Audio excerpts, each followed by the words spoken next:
It started with a voicemail.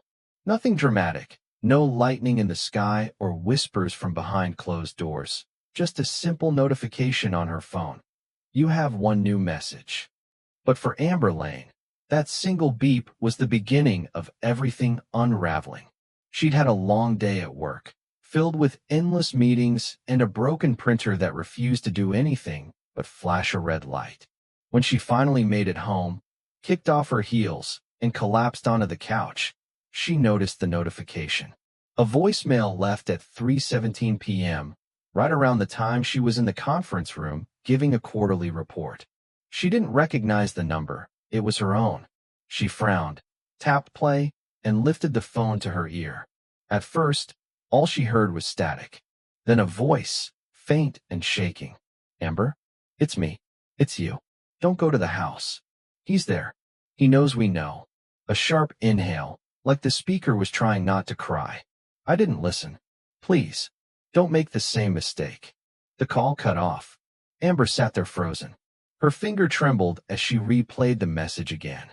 It was her voice. No doubt. Same tone, same inflections. But she hadn't made that call. She was presenting slides to 6 other people at 3:17 p.m. There was no chance, none, that she had sent that message. She checked her outgoing calls just to be sure. Nothing. The call came from her number, but it wasn't placed by her. It shouldn't exist. She stared at her phone, trying to make sense of it. A prank? A spoofed number? But who would go through that kind of trouble, just to say something so cryptic? And what house? Amber lived alone in a modest apartment a few blocks from downtown.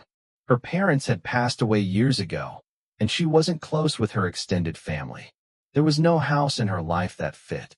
She tried to dismiss it, told herself it was just some weird tech glitch.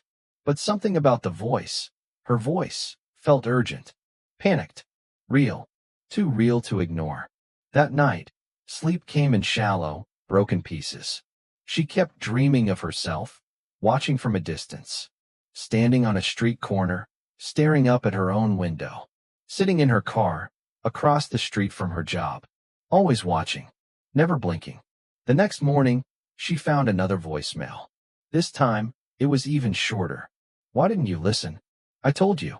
Now he's watching you too." Click. Amber didn't know who he was. She hadn't told anyone about the first message. She hadn't done anything except try to forget it. But now there was a second message, again from her number. Same voice. Same static. That day, she went to the police. Explained the situation.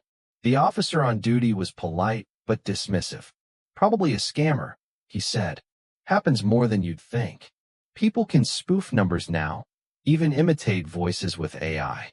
He filed a report, gave her a card, and sent her on her way. Amber didn't believe it. This wasn't some stranger trying to mess with her. This was her, somehow, trying to warn herself. That night, she noticed something else. The voicemail had changed. The file length was the same, the timestamp identical, but the audio was different. The first message now ended with a new line. "Don't trust the reflection." Her blood ran cold. She replayed the message over and over. It hadn't been there before. She was sure of it. The recording had altered itself. She went to the bathroom and stared into the mirror. Her reflection stared back. Nothing unusual. Same tired eyes. Same messy ponytail. But as she leaned in closer, she noticed something. Her reflection's lips were moving, but she wasn't speaking. It mouthed the words, slowly, deliberately. "He's here." Amber stumbled backward, knocking over the trash bin. When she looked again, the mirror was normal. Her reflection mimicked her movements perfectly. She left the apartment. She needed air. She needed noise, people, distractions. She went to a late-night diner and ordered a coffee she barely touched. Her phone buzzed again. Voicemail. Same number. Amber stared at it, hands shaking, and hit play.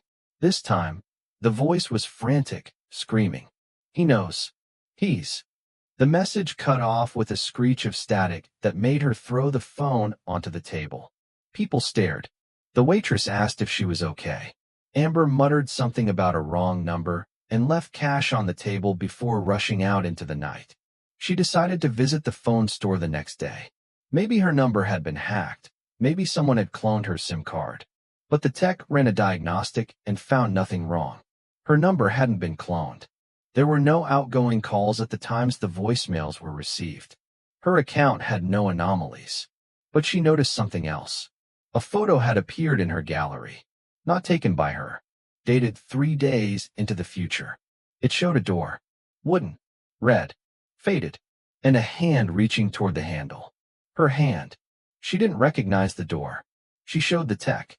He looked disturbed, but offered no explanation. That night, she went through her apartment with a flashlight. She opened every cabinet, every closet, even the crawl space. She unplugged her mirrors. She placed sticky notes over her phone's front camera. Nothing happened. Until 3:17 a.m. She was asleep. The phone recorded her, as usual, to track her sleep patterns. When she reviewed the data the next morning, her heart nearly stopped.